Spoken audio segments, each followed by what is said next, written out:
एक चपाती pizza. Okay. आपण चपाती पिझ्झावर लावणार आहोत सॉस आणि मेयोनीज.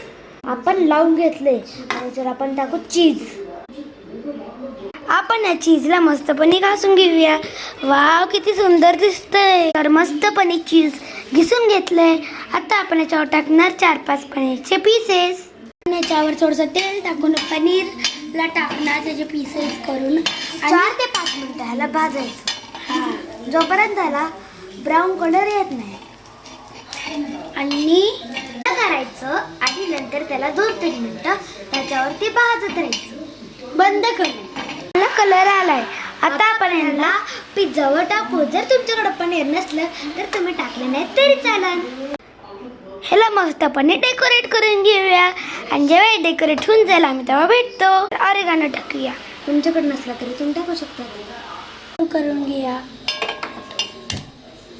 2-3 मिनिटासाठी गरम करायला ठेवून देऊ. आपला चपाती पिझ्झा तयार आहे. आता आपल्याला मस्तपणे कट करून घेऊया. खाऊया. मी बनवलाय तुला कधी नाही खाद तसं पण मला खूप आवडतं पिझ्झा पण मी ट्राय करते.